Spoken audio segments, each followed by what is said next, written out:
about Visage, because that's just been picked up, and we haven't seen this hero a hell of a lot New recently. hero. Yeah, and you can't really say that this hero got buffed in the most recent patch, I wouldn't say. It got buffed in 7.24 a bit. Yep. Let me read you the patch notes. So Soul Assumption gather damage threshold reduced by 10 units. Yeah, and mana cost reduced a bit overall. It's reduced for the first 2 levels, and for the last level it's increased by 10. But I guess the gather damage is like the main difference.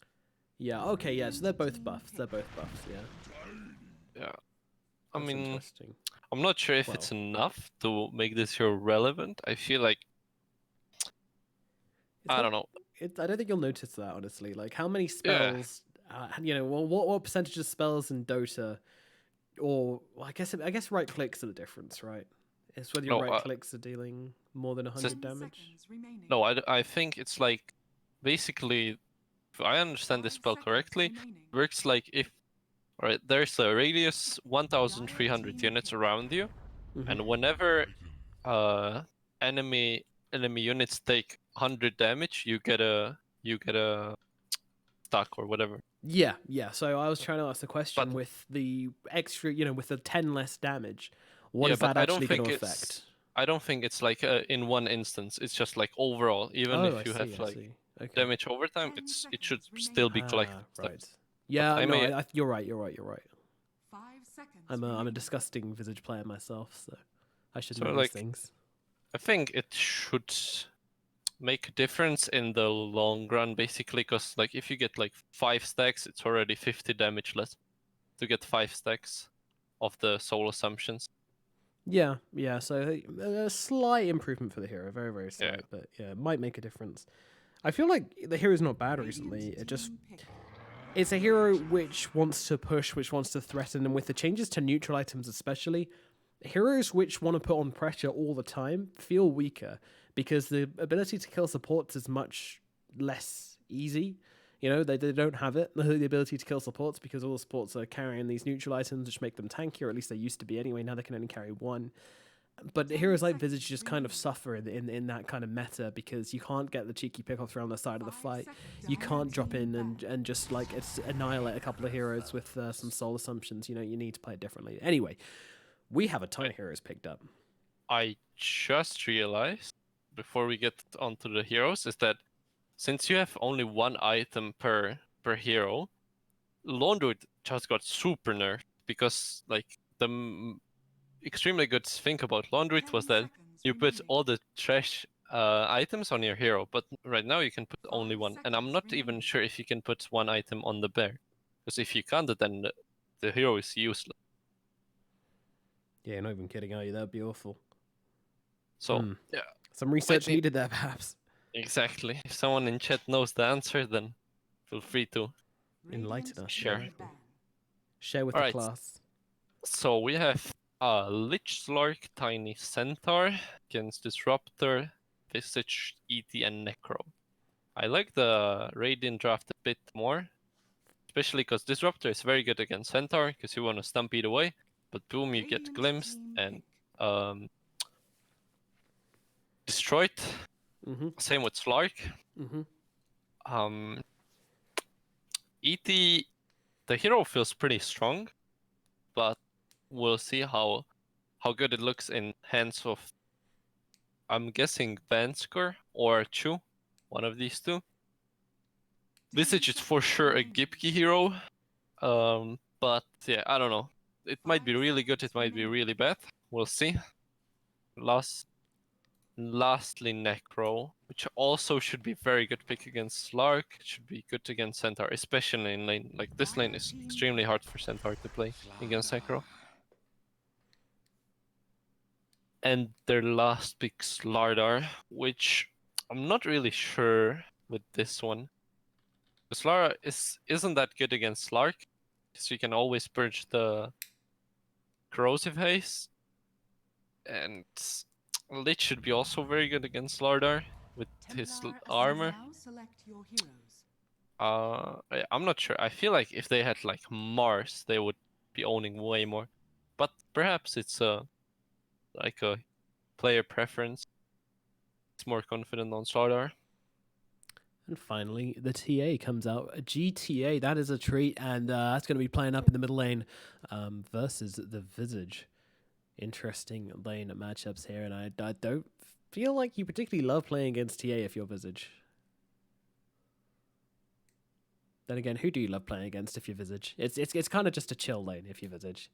I think this lane should be, or like not necessarily the lane, but overall Visage should be pretty good against TA in my opinion, because the what they're called familiars, they should tear through TA shield without any problems. Yeah, once you get to 6, that is. But until then, Yeah. you're in Pain Town, I think, versus TA at mid. I'm also excited to see Velhold Tiny. He was on the M Spirit last game. Didn't really manage to show off that much. Tiny might be able to get a little bit more on the board, but yeah, I mean, forZe did just have this lineup which looks like it wants to run at EXTREMUM, and it's extremely fast looking. I'm wondering if EXTREMUM are going to crumble again. We shall see. Oh, another thing which I just noticed is that both heroes, both teams have a pretty solid Roche lineup. So I'm interested to see how they utilize this outpost in order to take Roche. Prepare for battle. So I've been thinking about it, and I feel like it should be easier for Radiant to take Roche at this patch, since like if you're ahead, because if you're ahead, right. you can smoke in, get the outpost, and like control more area than if you're dire. Because if you were dire, you usually want to sit around the outpost, not necessarily go into the other chunk. But with dire, you can play aggressively like this and take Roche like that. But yeah, I see where you're coming from, but I just think like the natural advantage just outweighs the fact that when you're ahead, you can do that. Like it gives you a play potential, but I'm not sure it's enough personally. you feel like dire have an advantage with I taking do. Roche? Yeah. Just because if the game is neutral, then you can TP to that outpost and you have a TP point to Roche and you can stop the enemy, and the enemy can't do that. And I think that's how you need to look at it when you're trying to look at balance, right? You can't say if one team's ahead, if one team's behind. I think in the vast majority of situations, you get slightly better. That is true for sure. We had someone in chat. In fact, the great Mo Farah did some testing, and you do get 2 neutral items if you're lone druid. You get 1 item on your hero and 1 item on the bear. Yeah, alright. That's pretty sick. So, I mean, it's still a nerf though, because last patch you would have like 4 or 5 neutral items on the main hero, making you super tanky, and like 1 on the bear. Right now you can have only 2 on the both, which I'm not sure. Feel like that's pretty bad for Laundry. Yeah, in general, the change doesn't help heroes like him, but I think still having 2 neutral items over everyone else seems pretty good. Let's balance it and make Meepo have each Meepo clone have a neutral item. I'm down. That would be pretty cool. Imagine the micro. Like one guy has a trusty net. Oh yeah, that's another thing. I hate this new item slot because I don't have a keybind for it. Hotkey, yeah. You need to buy a new. The big play now is to upgrade your mouse and buy a mouse with 1 more button on it. That's the best way to do it. Trust me. The You thing don't want is, to go messing with key bindings. I already have 2 buttons, which I'm using on the mouse, and I'm not sure if I can even like manage clicking third one. Have you got them on your thumb? Yes, I have 2 buttons on my thumb. I used to have a mouse which had 3 buttons near my thumb, and that was really good. I was able to use all 3. There's also the Razer Naga, which has like I think 6 thumb buttons. It's supposed to be a MOBA mouse, so you know, just a free plug there. But of course, don't buy any of that because they're not sponsoring this tournament. In fact, the only sponsor of the tournament is OMG.bet, which is a betting website where you get $10 off your first bet, and it's like a risk-free thing. So head over to omg.bet. There's details in the chat. There's details in the description. Whilst we're paused, I'm going to give them a little peruse, if you like. No, maybe you can bet even on this game and win some money. Could do, or lose some money. Who knows? Depends how good you are, how smart you are. If you're really smart, bet everything you have. If you're really smart. exactly. That's how betting works, I've heard. A very literal 2-minute break we're having here. Do you guys do? I don't think you guys do this in games, do you? You know, your Chicken Fighters don't have the 0-minute pause. Oh, wait, what? You don't often do the 0-minute pause, do you? Not really. I mean, the only reason why people do the 0-minute pause is because they have potato PCs and they like don't load up into the game, so they need a pause. I don't know. No one's disconnected here. In a lot of CIS games, people just pause the moment the game starts. I'm fairly sure they like to talk about the game a bit, or maybe someone was on the toilet during the draft. That is also possible. What's the balance like in Chicken Fighters when it comes to drafting? Like, is it just Soneko on his own making all the decisions and dictating everything, and just maybe asking you guys about specific role matchups and stuff, or is it kind of like a free for all suggestion? Oh, mind okay. explosion? Nomad, you're baiting me into talking about my team strats. All right, that's not gonna happen. Oh, okay. No, Top I mean secret stuff. it's mainly Soneko, yeah. But 30 seconds. actually, like everyone speak, and Soneko has the final decision. Yeah, that seems to be the most common way to do it. Yeah. Oh, Slaughter has stun level 1 instead of bash. That is pretty unusual. Yeah, maybe really wants to fight for the rune. Hard to say. I mean, he will be able to do so here, and it looks like up at top he's going to be able to grab it. Yep, BCZ will grab that one. Meanwhile, EXTREMUM grab 2 other bounty runes, but the Radiant will be able to come back and grab their final one, making it a 2-for-2, even Stevens. The main advantage of having stun instead of bash level 1 is mainly last hitting, I would say. Is that you can like secure a range creep with your stun. And I don't know, that's like the only reason I would take it. Or if I felt like I couldn't trade with the side laner, which is a case kinda. Oh, look at the player comparison. Amazing stuff. Yeah, Gibkey versus G in the middle lane. Interested to see how this one falls. Meanwhile, Kellen taking some hits up in the top lane, but also giving some hits out as well as Archangel powers into Vanskor on the side. Where's First Blood going to come from? So let's help out the Observer. I would expect either top or bot. Maybe mid. Nah. 3 out of 3. It's going to be in one of the 3 lanes, I'm sure of it. Nah, I would expect top. Well, I can tell you, TA is going to kill Visage at 3 minutes 45.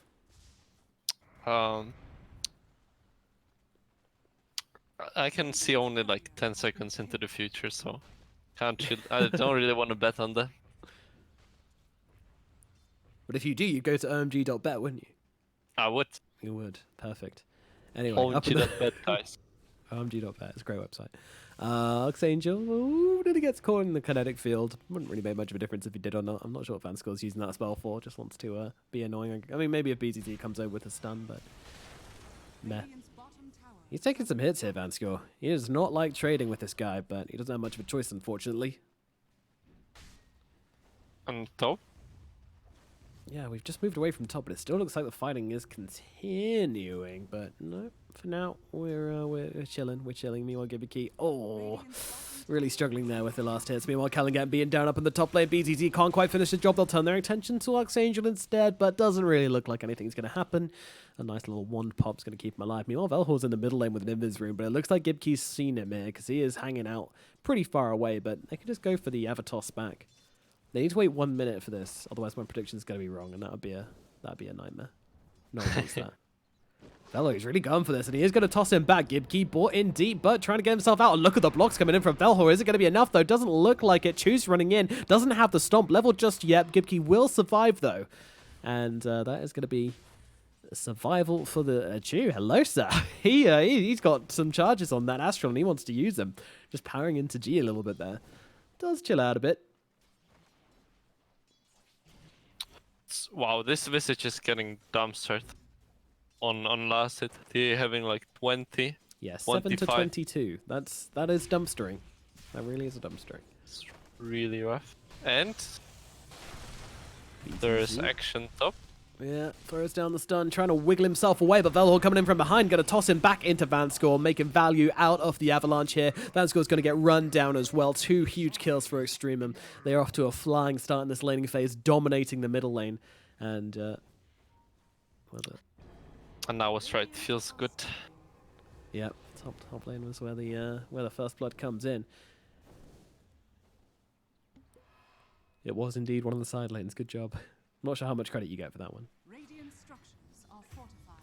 And down goes 19-teen in the bottom lane, a lane we have not watched yet. I mean, just not looking at the bottom lane, I don't think. But I can't blame them. It's Centaur versus Necro. Who cares? It's a very interesting death. Like, I don't think Necro should die like this to Centaur. No, I'm actually pretty amazed. No one should die in that lane, right? That's not a lane where anybody dies. Oh well. Up in the top lane now as they actually run in with the Tiny onto... ooh, toss back. Yep, they get it. BZZ held out of position. Pounce comes in as well with the Frost Shield, with the slows. It's enough to bring down BZZ. It very well might be Swander's pop, but he can't get the stun off. BZZ brought down, and that's going to be another kill for Kellen up in the top lane.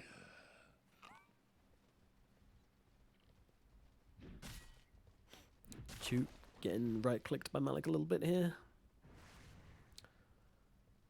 Yeah, she's just trying to stop Malik from being able to pull these creep waves too much. Doing what he can. Also, I really respect the guys. I'm assuming this guy's name is Malik Khan, and he's named himself Malik.Khan. Always find it amusing when people just call their names themselves. Talent that makes a bit more sense, but players just like, you can have any name in the world, and you just decide to be Greg. Great job.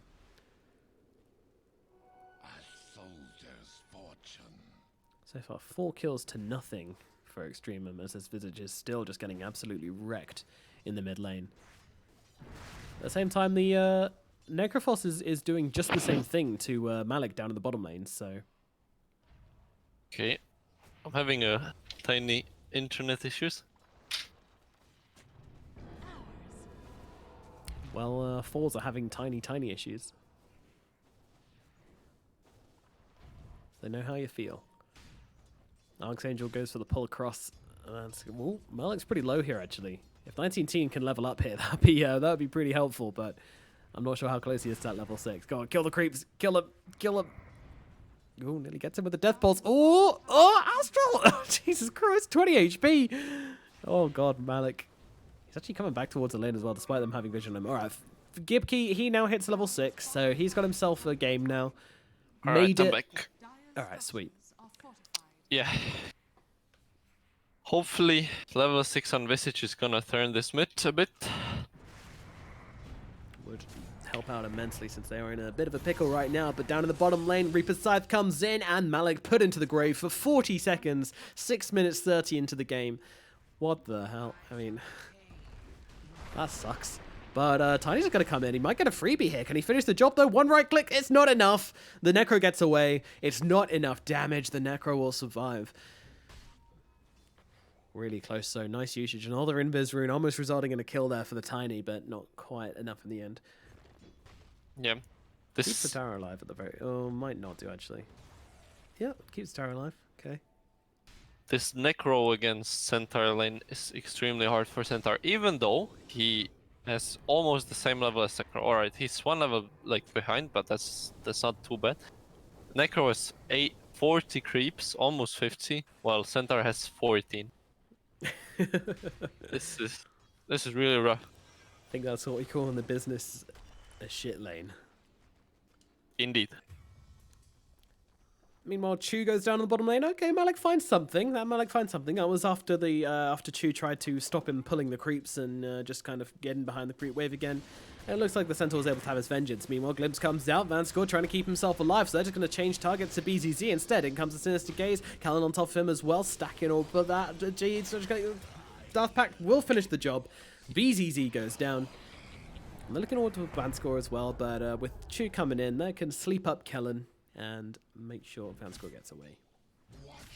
Alright, Centaur started skipping finally. That's a very good play think he could have started doing it since level 3, but when he gets level 3 retaliate, it's even easier than level 2. Ooh, OMG.bet says the game is completely equal. Despite EXTREMUM's pretty good laning phase, I mean, they've actually come back pretty hard on forZe here. And forZe did put in the better performance last game, so I can understand that. Meanwhile, Malik's seen by BZZ, 19 on top of him as well. He's going to try and go for the ultimate to get himself out of here, but in comes a Reaper's Scythe. Malik dead for another 40 seconds. Didn't get the Reaper sighted. Gibkey in some trouble here. There's traps coming out. Velhor's on top. G closing the gap as well. He's going to find the right click, and that is a Visage put to the grave. Not feeling good right now for the Visage, but makes up for it with a kill in the bottom lane, I guess. Is this the second time he got sighted? Scythe? On center. Yeah. Yeah, scythe. That hurts a lot. It really does. Yeah, so much this early game. Just missed out from the Centaur. He's going to start to feel the lack of gold, lack of XP. As if he's not already. Poor guy. Yeah, on the other hand, this DA is really fat, having 4.5k net worth. No farming. Farming like crazy. Yeah, she's So going on a mad one right now. Gibkey has utterly failed to put up any kind of contest in this mid lane. And yeah, it's great when you get 6, you can get rid of her refraction charges, but she's just not laning when she hits 6, because she's just like going to the jungle, coming into lane, going to the jungle, coming into lane. Yep. The only saving grace is that somehow Gibkey and Chi are same level, actually. Both level 9. Even though Gibkey has like 2k lower net worth. Yeah, he's okay. Perhaps once he finishes the Dominator, he can start doing something around the map. It's like a good timing for Visage. Yeah, start pushing some towers, maybe finding some kills if you find yourself a creep, which allows you to do so. Whilst Kellen continues farming in the bottom lane. Oh, and I just now noticed how shit of a game Vansker has. He has lower net worth than he did at the start of the game, somehow. That's impressive. Yeah, that's genuinely impressive. And he has only 1 death. I'm actually not sure how he has this low of a net worth. It's only one death. A lot of regens. A lot of regen. Yeah, I suppose a lot of wards as well. I'm guessing. Are fortified. Yeah, he's really poor. Oh yeah, and all the timing for Visage is that plus 30 damage talent. That's pretty nice. True. Hopefully when you get that with your Helm on the Dominator, it stacks up for a fairly nice timing to start being active on the map. You got down at bottom. Have they got the glimpse? Yes, they do, and they're going to drag back Archangel right now with 19 on top of him. He's got the Reaper's Scythe. Is he going to use it? No, he's going to save it. Has been killed. Very nicely done. Radiant's bottom tower is under attack. And Kellen's been seen here as well. Now, they do have the Reaper's Scythe if they can bring him down low enough here, but that might not be that easy. Tries to go for it, though. Kellen's on the run now, really spooked by this as he realizes what Necrophos was actually trying to do to him. He's getting himself away as quickly as he can. It's really close. Yep, that was very close to Kellen, just straight up dying. I'm thinking that Necro could be actually a very strong hero in this game, since the main damage output of EXTREMUM is physical, since they have Slark and TA. So if he perhaps opts for something like Axe and then Ghost Shrouds every 10 seconds, he could be extremely annoying to deal with. So I don't think they can kill him unless they get like a nullifier or something. Yeah, Nullifier's not really on the shopping list for either of these two cores for a very, very long time yet. So that's a long time in the game where the Necrophos is dominant. And, you know, you got to look at this draft and say, when do forZe want to be dominant? And that's got to be soon. These guys want to be rocking the clock very shortly as they get the toss up into the top lane. They're going on to BZZ. They're Slardar. I don't think there's much way out of this for him. Might be able to get this done, but no, in comes a fear from Archangel. BZZ dropped. A clean kill up in the top lane. Nice rotation again from Velhor. Sorry, from Tiny. The rest are grouping up mid, which is very good. They need to do something with the Dominator. Dire structures are fortified. Yep, West Gibkey, Chalice. 19, they're all in for this one. Radiant's top tower is under Oh, and a glimpse back onto Malik. See you later, buddy. He's just like, what the hell? Where did I... What the... You don't even know where that came from.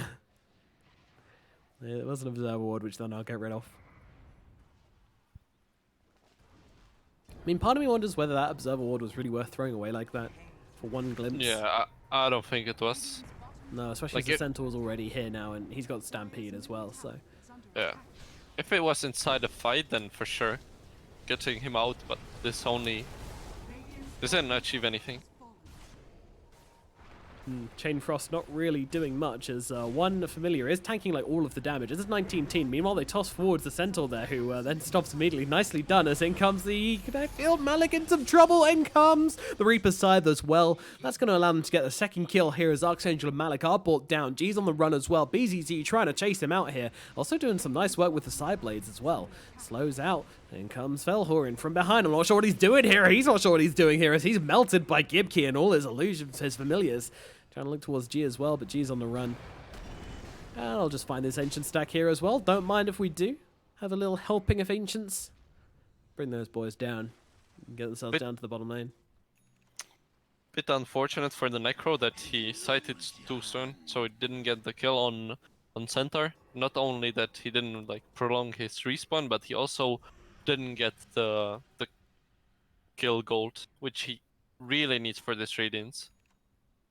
Yeah. I think Radiance this game is very good. It's good against TA's shield, very good against Lark's, since it's like a AoE plus a mischance, which both are very good mechanics against Lark. Yeah. I mean, I always like to see Radiance when you've got an offlaner who's going to build you aura items, though. You know, that kind of patches the hole. And Vadskor's just glimpsing people back to base again. Nicely done. Very casual. Tiny's just like, oh, what the fuck. For a ward again. Yeah, trading wards. Probably not worth it still. Just annoying people. Maybe he just wants to really piss them off. That's all he wants. Yeah. Watch the world burn kind of guy. But yeah, as I was saying with this Radiance, I don't really like Radiance that much when you've got someone like a Slardar who's probably, he's going for this Blink build as well, so... I don't know, it just feels very slow from the Necrophos until you have the Radiance. And even then, you might just get blown up, you know, if the TA does land her Meld Strike on you, and then the Tiny follows up with some damage. I'm worried, but we'll see how it works out for them. Yeah. Who's going for the Vladimirs next? I understand that, but at the same time, I feel like if this Necro is not going to die in the following, like, 4 minutes... and he gets the Radiance and +1 item without dying, I think it's totally worth it. Because the thing is, EXTREMUM, they have 2 cores. They have 2 hard carries, TA and Slark. So they scale extremely well with these 2 cores. While forZe, they don't really have a carry. This Necro, like if he went for some utility build, I don't think they would be able to scale with Visage mid. Well, I Roche believe is going the to right choice. play here. And with the anti-armor they've got going for him, it should be pretty straightforward. They don't seem to have a medallion, but I mean with a Slardar that doesn't really matter too much, but they're actually getting a little bit spooked right now. Trying to finish it off just with the summons here, but I'm not quite sure that's going to work. Meanwhile, Kellen using Diffuse onto the Slardar, but he's still very fast in the river. Archangel comes in, just drops a Chain Frost, trying to do this one. Meanwhile, Kellen comes in as well. The Chain Frost's going to chain up the Familiars. Kellen's going to take the Aegis, doesn't get the kill. Will die for it, though, as it looks like as Gibkey just trying to finish the job here. Does do so successfully. T on the backlines, though, going to chase off the supports, leaving Gibkey all alone, surrounded by enemies, beleaguered and brought down.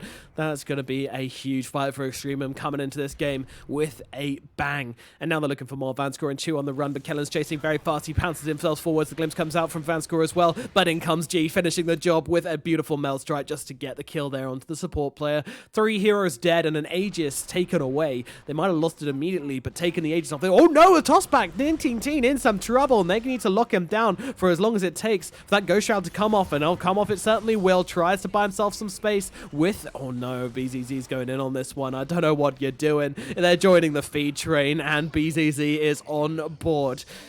Jesus, that's just a little bit desperate, a little bit sweaty there from forZe as they let the ball slip out of their hands entirely. Yeah, if they could have done so many things better in this fight. Especially, like, thing number one is that this Lark stole the Aegis. If he didn't, I'm pretty sure Radiant would win that fight. Yeah. But more importantly, they decided to go Roche with Necro needing like 600 gold for Radiance. I'm sure that if Necro had Radiance in that fight, there's no way they're losing it. No. But they rushed it too soon and they got punished for it. If I'm that Necro, I'm very angry at my team right there. Yeah. Like, you could have Me waited too. 1 more minute. Radiant's middle tower has fallen.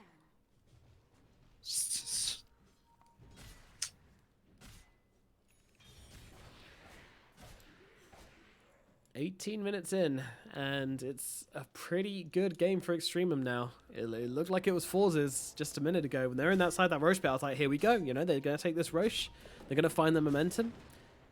And they can start to put some pressure on this game. But they needed that Aegis. Their entire kit, their entire hero pool just wants that Aegis, and they don't have it. One thing I do like is a clumsy net on the Visage. This is going to be really nice to combo up with his... Oh, Vanscore getting caught out. Velhor grabbing pretty much a solo kill here. Archangel will finish the job with a Frost Blast, but Velhor had it. No. Ouch. Necro, he's there. He's there. He's got his Radiance. Yeah, I'm interested in what item is he going next. I feel like... I mean, I would even think Radiance is... not Radiance, X. Another Radiance. X would be a correct choice here. Yeah. Just I so we like can X. goal shout more often. But Up at top, there's a fight going on. They're fighting for the bounty rune right now. It looks like BZZ is able to take it and then swim himself away, but in comes that defusal. BZZ having to play around the pit a little bit here. Does have the stun, so no real threat for him there. They're still looking to try and make something more of this. Archangel might be the hero, but they don't manage to get the stomp off on those familiars, so Archangel gets himself to safety.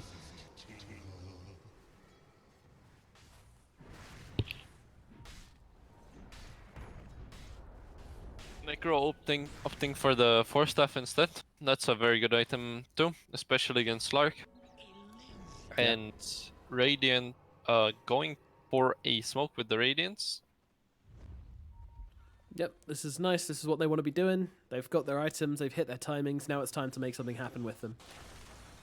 And Chu trying to maybe bait a little bit in the middle lane, but the smoke gets revealed. They're a little bit slow on the go here, but still, Kellan does not have... He does have the ultimate, though, trying to get himself out. Meanwhile, beautiful ulti from the Disruptor. 3 inside of it, throwing the Trained Frost as well. Force are getting melted. G with the BKB, chasing down Gibkey. Does take a while to get through all his armor. One more hit, though. He is dead.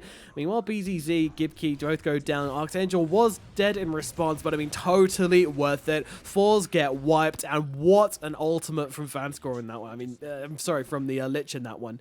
That was just absolutely massive. TA just cleaving through everybody, all grouped up together inside that avalanche. They didn't care about the static storm. They didn't care about the kinetic field. They just fight straight into them, turn around, blow them up. And that was an amazing fight for EXTREMUM. Yeah. Now up to the high ground we go. Little tier 1, tier 3 tower. Oh, Chu. Velhor is just finding kill after kill. Honoring Kobe here with these tossbacks. Rax being taken down. Velhor again throwing back, this time a creep. Alright, maybe not that one. And it looks like he's given his life now as they're just being able to run him down. Should finish the job with a nice blink. But unfortunately, BZZ's got one just like it. And he'll get finished off. I really have to commend this Vlad on Tiny. I think it's a very good item for this game. First of all, you have 2 right-click cores, which can use the lifesteal, and it's very helpful to have that. And secondly, it gives armor, which is extremely good against Visage and Slardar. Really like this item choice by Velhor. Yeah, it's nice. Real nice. Enabling his team a lot whilst also giving himself a range of bonuses. That's what you like to see. G, the magnificent work on this TA. I mean, she just pulled ahead in the lining phase. We've seen TA dominate so many games, and this patch has not changed that fact. Radiant's top tower is under attack. And Radiant just decided to go bot, even though they're losing. They want some towers.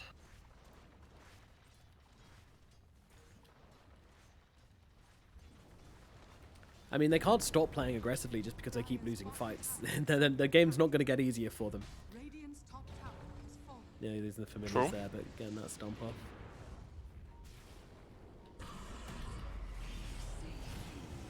Meanwhile, in the trees, they actually drop the ultimate onto SabeRLighT, but he's just glimpsing himself away. He's just completely out of there. Meanwhile, 19 Teen could be in some trouble, being left behind a little bit. BZZ coming in, wants to try and control up G here as best they can. Kellen getting glimpsed back as Malik's in some trouble, but 19 Teen cannot finish the job. Ping's coming out, but the Centaur survives. Kellen jumping in, and they'll blow up 19 Teen with the toss back again. BZZ caught out as well by the pounce. He's going down, Chu going for the TP out. Meanwhile, Vel comes in round the side. Gibkey's going to be the next target, and Gibkey goes straight into a trap, straight into TA. She takes care of business. Kellen gets the kill. And once again, EXTREMUM just making them pay for everything they do. forZe, they cannot fight into them right now, but they can't not fight them. So they're just running their heads into a brick wall time and time again, and it's just looking vicious. Yeah, it's rough. SabeRLighT is getting closer to BKB. TA already has a BKB. It's really hard to kill anyone on the Dire team right now. Radiant's bottom tower has fallen. Bottom tower taken. Velhort just farming up that jungle.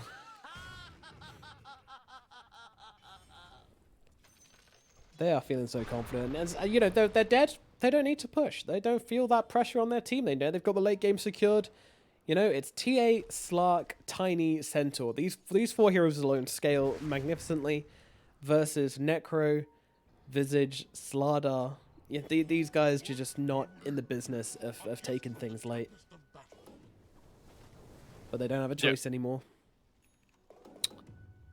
Feel like if this Necro was more fed, if he didn't die a few times, especially at the Roche pit, it would be playable for Radiant, but I don't know. After he died a few times, his net worth fell off, and now he's like non-factor anymore.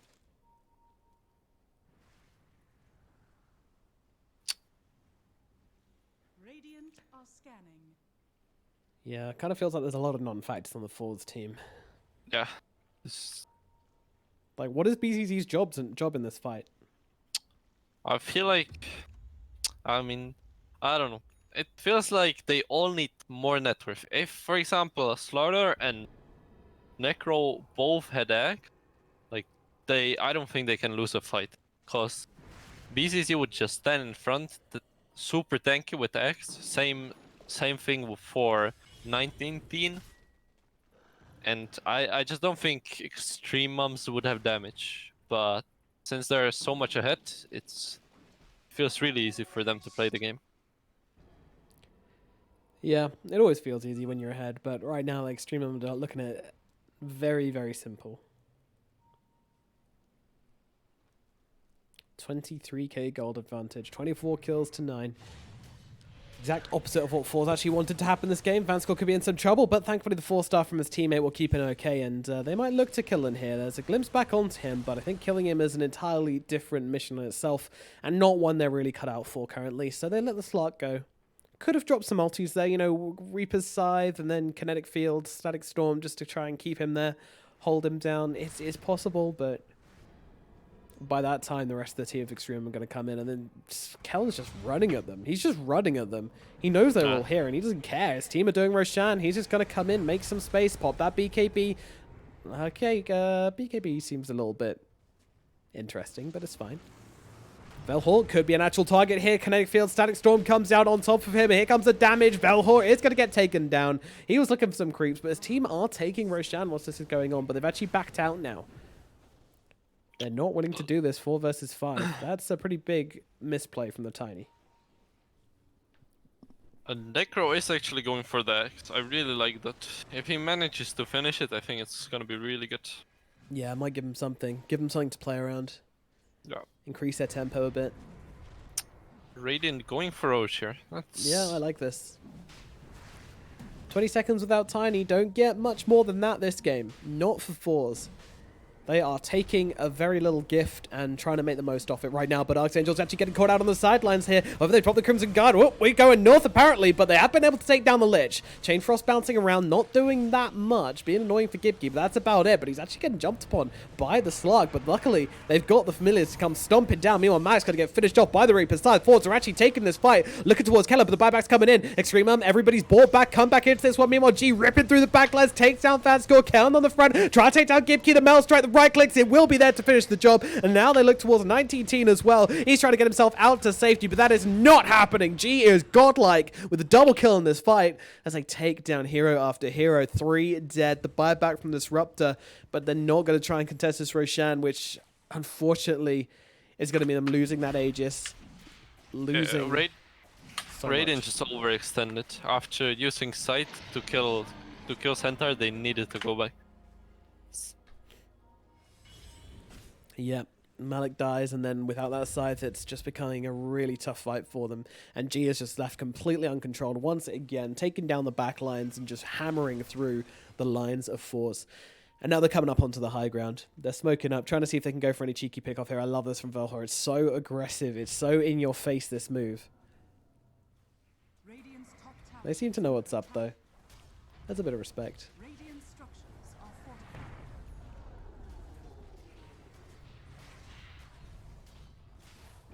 Oh, G, a beautiful jump in actually finds a hero.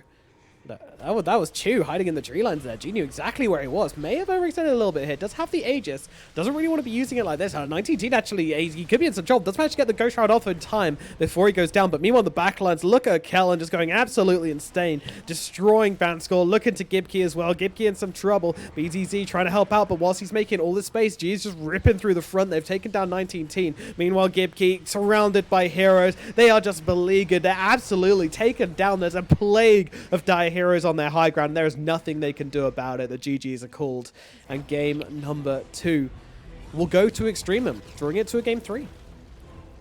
Well played from EXTREMUM, and feel like forZe they need more discipline. It showed this game a lot. I think they could have won this game if they were a bit more disciplined and wait for their timing. But instead we get a game 3. We do indeed, yeah. Going into game number 3 here, and EXTREMUM gonna be feeling pretty good on the back of that win. I mean, it was a great game for G. You know, then you enable G, and your games are gonna look easy. You know, Killen having, I mean, neither of their cores died, right? That speaks for itself, really, doesn't it? Yeah, absolutely. Yes. All right, well. EXTREMUM versus forZe is going to go the distance. Game 3 is going to be coming up very soon. My name is Nomad. He has been SabeRLighT. If you're enjoying the cast, and please do throw us a follow on Twitter. For now, we're going to be waiting for game number 3 of forZe versus EXTREMUM, which shouldn't take too long to come up. Then after that, we got Team Empire Hope versus Team Unique. So stick around for that one afterwards as well. We're going to throw it over to a quick break, and then we're going to be back with game number 3. So don't go anywhere.